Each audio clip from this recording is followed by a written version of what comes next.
हम सभी लोगों को पैसे के साथ ऐसी चीजें करते हुए देखते हैं जो हमें अजीब लगती हैं, पर कोई भी सच में पागल नहीं होता।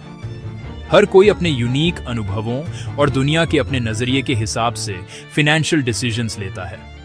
एक इंसान जो इकोनॉमिक स्टेबिलिटी के दौरान बड़ा हुआ, वो पैसे को उस इंसान से अलग तरीके से देखेगा जिसने अपने माता पिता को मंदी में सब कुछ खोते हुए देखा।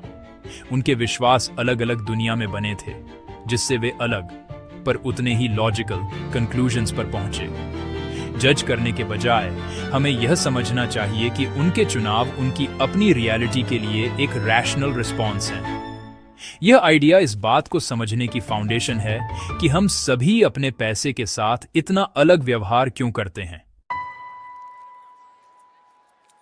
पैसे के साथ हमारा रिश्ता हमारी पर्सनल हिस्ट्री और एनवायरनमेंट में गहराई से जुड़ा है। दो बराबर स्मार्ट लोगों के बारे में सोचिए। एक इकोनॉमिक ग्रोथ के दौरान बड़ा हुआ, दूसरा हाई इन्फ्लेशन के दौरान। वे एक ही इन्वेस्टमेंट को देखकर ऑपोजिट कंक्लूजन्स पर पहुंच सकते हैं।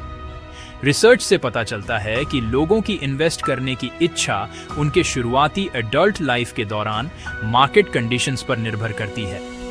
ये अनुभव दुनिया को देखने के हमारे तरीके का एक परमानेंट हिस्सा बन जाते हैं, जो किसी भी इंटेलेक्चुअल आर्ग्यूमेंट को ओवरराइड कर देते हैं। हम अपने मेमोरीज, फियर्स और होप्स के साथ पैसे के डिसीजन लेते हैं। ये सभी हमारी इंडिविजुअल जर्नी के प्रोडक्ट हैं। जो सबक हम अपने अतीत से सीखते हैं वे अक्सर इमोशनल होते हैं, एनालिटिकल नहीं।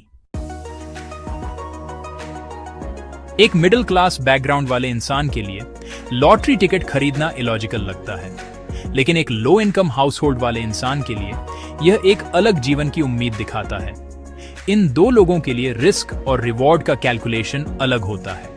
अमीरों के लिए रिवॉर्ड अननेसेसरी लगता है, गरीबों के लिए यह एक पोटेंशियल एस्केप है। पर्सपेक्टिव में यह अंतर कई फाइनेंशियल बिहेवियर्स को समझाता है जो बाहर से अजीब लगते हैं। जिन लोगों ने गहरी गरीबी का अनुभव किया है, वे रिस्क और रिवॉर्ड के बारे में अलग तरह से सोचते हैं। वे इरेशनल नहीं हैं, वे एक ऐसा चुनाव कर रहे हैं जो उनकी दुनिया में इमोशनल सेंस बनाता है। हमारा फाइनेंशियल आउटलुक अक्सर प्योर लक का प्रोडक्ट होता है, जो कैनेडी की फॉर्चून स्किल और इनक्रेडिबल लक का मिश्रण थी। द ग्रेट डिप्रेशन ने एक जनरेशन को स्टॉक मार्केट के बारे में स्केप्टिकल होना सिखाया। बिल ग्रॉस की सफलता आंशिक रूप से सही समय पर पैदा होने के कारण थी। पैसे के बारे में हमारा नजरिया उन इकोनॉमिक टेलविंड्स या हेडविंड्स से प्रभावित होता है जिनका हम सामना करते हैं। जब चीजें अच्छी होती हैं तो हम स्किल को बहुत ज्यादा क्रेडिट देते हैं, और जब वे खराब होती हैं तो फूलिशनेस को बहुत ज्यादा ब्लेम देते हैं। फाइनेंशियल आउटकम्स का एक बड़ा हिस्सा टाइमिंग और लक से तय होता है, ऐसे फैक्टर्स जो हमारे कंट्रोल से बाहर हैं।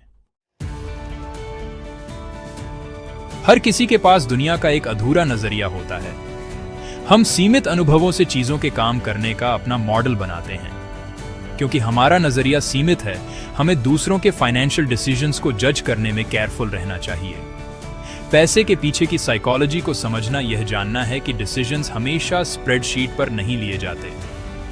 सबसे महत्वपूर्ण सबक विनम्र होना और यह पहचानना है कि हमारे फाइनेंशियल व्यूज केवल एक पर्सपेक्टिव हैं। दूसरों को समझकर हम कम जजमेंटल और बेहतर इन्वेस्टर बन सकते हैं, पूरी तस्वीर का ज्यादा हिस्सा देख सकते हैं।